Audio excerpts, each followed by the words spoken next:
Who would animals vote for if they had a choice in Canada's upcoming election? What do you think? Still undecided? Wait, does politics even matter for animals? Does who controls Canada's government really have an impact across more than 9 million square kilometers of earth, rivers and Great Lakes, and more than 5 million square kilometers of oceans? Yeah, Depending on where we put those X's down on election night, there are uncountable numbers of animals whose lives will be affected and even lives that will be ended by the decisions that we make at the ballot box. So who should animal lovers vote for? Yeah, now's about the time that I admit that the title of this video was clickbait. And if you think I'm just gonna talk about wild and domesticated animals and not our own species, yeah, it's gonna get personal.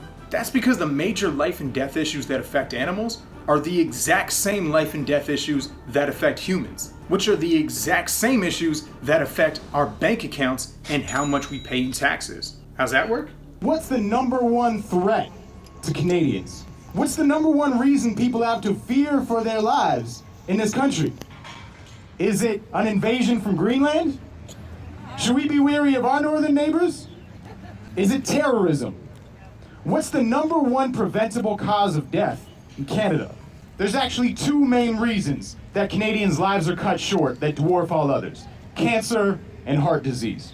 And while we all know that smoking cigarettes causes cancer, and the government puts giant gross warning labels on it and taxes the hell out of tobacco as a result, What is the government doing about the 21,000 Canadians who die every year as we secondhand smoke the toxic greenhouse gases coming out of tailpipes and smokestacks? Toxic gases that come along with an $8 billion price tag that we are all paying for through taxes. Actually, since Trudeau came to power, to be honest, a lot. There's actually more that belongs on the good side here than I could even fit on screen. But you can get a full-size snapshot of what's happening in this country in this key article, which includes all the evidence to back up every one of the statements made in this video. Science. but because there are only two realistic possibilities as to who will be our next prime minister, I want to focus on two of the most massive changes that Trudeau has made that will have the biggest life and death impact across Canada that the left and right disagree on. First of all, I recognize the fact that, thanks to Trudeau, Canada now has the most advanced carbon tax in the developed world. Although it really should be called a climate rebate, because we're all going to be getting a check for a few $100s at the end of the year, unless you're a millionaire, in which case you don't really need the money, so it's all good. It's basically redistributing wealth from polluters to middle and lower income Canadians and helping shift the entire economy away from fossil fuels. Only someone as completely backwards minded as Donald Trump, or as Doug Ford, or as Conservative Party leader Andrew Scheer could ever possibly have a problem with something so intelligent. That climate rebate, that check in the mail that we're all gonna get, those of us that need a check in the mail, is gonna keep an estimated 80 to 90 megatons. That's 80 to 90 million tons of toxic planet-frying greenhouse gases out of the atmosphere over the next 3 years. That's the biggest progress that's ever been made in Canadian history on the climate crisis, and actually makes Canada into the global leader among G20 nations. In addition to giving us money taken away from polluters, this tax rebate is going to keep toxic smoke out of our lungs, equivalent to taking 23 to 26 million cars off the road, or shutting down 20 to 23 coal power plants. It will save countless human and animal lives from the direct consequences of toxic pollution and the direct consequences of a burning, melting planet. This is the kind of example we need to set for the world, especially since that walking toxic waste bill by the name of Agent Orange moved into the White House. If this wannabe Trump becomes prime minister, by canceling the climate rebate, he would effectively be detonating an 85 megaton dirty bomb across Canada, spewing out poisonous gas and liquids that will sicken all of us and give more of our family members cancer, and accelerate the pace of the ecological apocalypse already underway. And that's why the biggest threat to progress in Canada arguably isn't the 1/3 of Canadians who are expected to vote Conservative. It's vote splitting among the 2/3 of Canadians who are actually paying attention to the climate emergency. So just vote Liberal? Is that what I'm saying? No. Canadian politics is like a really cool five-way chess game, and you really have to use your brain to make the best moves to manifest the best possible outcome on election night. And everything depends on where you live. But before you make your decision, if there's one issue that affects the greatest number of human and animal lives that I think you need to consider before marking that X, it's this.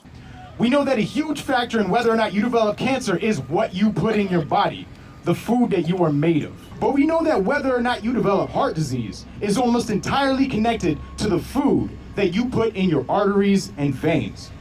To the point that plant-based diets have been demonstrated to be able to reverse and even cure heart disease if the switch is made soon enough, making someone nearly immune to heart attacks. 50,000 people across this country won't be saved by their doctors and will die from heart disease this year alone. 80,000 people won't survive cancer in Canada this year, and biologists estimate that 90 to 95% of all those cancer cases are due to diet, lifestyle, and environmental pollution. For context, in 2019 so far, there have been a grand total of 0 deaths from terrorism. Meanwhile, it is estimated that in Canada alone, right here in our major cities, approximately 665 million animals will be stabbed, shot, electrocuted, or beaten to death so that humans can eat their cholesterol and carcinogen-filled bodies and bodily fluids. So let's pretend for a second like this has nothing to do with animals. Even if you only care about human life, our government's highest priority right now in terms of literally everybody's well-being and survival should be motivating, educating, and inspiring Canadians to fill our bellies with plant-based deliciousness instead of dead animals.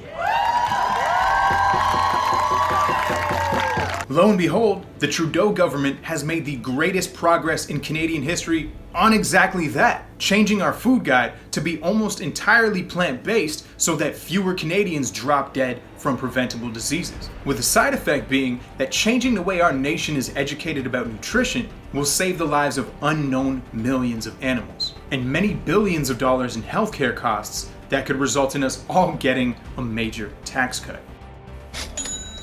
And on the note of protecting life in the oceans, we celebrate the fact that your government recently outlawed whale and dolphin captivity in Canada. Hell yeah! I was very, very pleasantly surprised myself to wake up just a few days ago and read that you're taking enormous strides to get rid of plastic waste that is poisoning humans and animals alike. Expanding marine protected areas, as you've done, will save countless lives in the oceans around Canada. And banning oil and gas mining in those protected areas, something I can't believe used to be legal, is another massive life-saving step you've taken. Where do the Conservatives stand on all this? Well, on the biggest issue for animals, whether we're going to slaughter them or not. Andrew Scheer, on the other hand, wants the Canadian government to go backwards, pretend to be ignorant, and encourage humans to put rotting corpses and cow's milk back into our bodies. And because this position, that one medical science professor recently described as intensely stupid, isn't based on any kind of science or evidence, we're left to assume that it must have something to do with the fact that Scheer became Conservative Party leader with strong backing from the dairy industry, and that he made the announcement while at a conference pandering to an industry responsible for some of the most extreme forms of animal cruelty and killing on the planet. So while Trudeau definitely deserves credit for actually listening to the scientists on this one, but the food guide is just a suggestion. It's just a recommendation on a piece of paper or a web page. What influences the habits of kids and adults more than the food guide is what's available in a school cafeteria. What's advertised to them? What's available in supermarkets and in restaurants around the country? And how much does that food cost? So why is our government spending billions of dollars of our money to make the food that is killing literally tens of thousands of Canadians every year the cheapest and most readily available option when people get hungry? That makes as much sense as the Canadian government subsidizing cigarettes, subsidizing asbestos, or subsidizing the burning of toxic fossil fuels, all of which are Class 1 carcinogens. Would we ever put cigarette vending machines in school cafeterias? So why are we putting processed dead cow, processed dead pig, and processed dead birds on their lunch trays every day that are not only cancerous, but can make their heart stop beating if they continue those habits as adults. And then turning around and teaching kids to be kind to animals, treat everyone with respect. Don't pick on or bully anyone just because they can't defend themselves. We read Charlotte's Web, where the main character is an adorable pig named Wilbur, who every decent person is cheering for their survival, and then turn around and literally serve them dead baby pig for lunch and act like everything is normal. Oh, we're Canadians, we're so nice, right? So making these life and death choices is bigger than an election. It's about how we vote every day with our money. Those choices are just as important for our survival and for animals as your choice on the ballot. But because there's an election around the corner, let's cut to the chase. Let me break down this five-way chess game as simply as possible and keep this short. There's only two kinds of ridings you could live in, no matter where in the country you are. Battleground ridings, where 2 or sometimes 3 parties are fighting so close they're within the margin of error, and nobody knows who's going to win on election night. Or ridings where one party is clearly going to win, ahead by double digits, so your vote is going to be more of an official statement than it is going to be an actual deciding factor into who holds power for the next 4 years. If you live in a battleground riding, your choice is simple. Out of the 2 or sometimes 3 parties who are closest to victory, just help whichever party win that has the best policies for animals and humanity. And how do we know that? On every topic I just covered, as well as topics I'm not going to have time to get to, the spectrum from left to right is basically best to worst on every major issue. The Green Party is the most progressive in almost every major way of the major parties, followed by the NDP and Bloc, then the Liberals, and then from there, across a vast mountain range of ignorance and suicidally reckless policies, is what might as well be called the Republican Party of Canada, aka the Conservative Party, or Cons for short. Do I sound biased? That's because I am. I'm biased based on the evidence.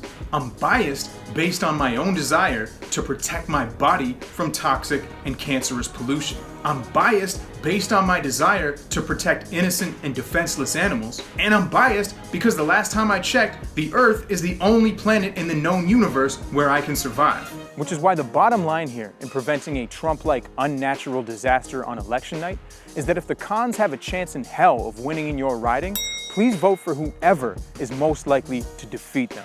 If 2 parties that are not the Cons are head-to-head, then vote for the better one, and we'll hopefully get a historically progressive parliament where Liberals, NDP, and Green have to work together and will accomplish progress even faster than the Liberals were doing by themselves. If you live in a non-battleground riding where the Animal Protection Party, aka the real Green Party, is running, you should definitely support them. Send a message to the so-called Green Party that if you're in any way serious about addressing ecological Armageddon, that doesn't just mean talking the talk about fossil fuels. It also means walking the walk when it comes to not supporting the industry that is the #1 cause of habitat destruction, mass extinction, Not to mention water consumption, water contamination, ocean dead zones. and is responsible for more greenhouse gas emissions than every car, truck, plane, and ship in the world combined. If the approximately 1 million people who are expected to vote for the Green Party this election actually took the environmental crisis seriously and switched to an earth-friendly, animal-friendly, plant-based diet, over the course of a year, you would save approximately 1 billion square meters of forest, 3.3 billion kilos of carbon dioxide emissions, 1.5 trillion liters of water, and the lives of about 150 million innocent animals. And that's the kind of enormous difference that you can make every day, no matter what politicians do or say.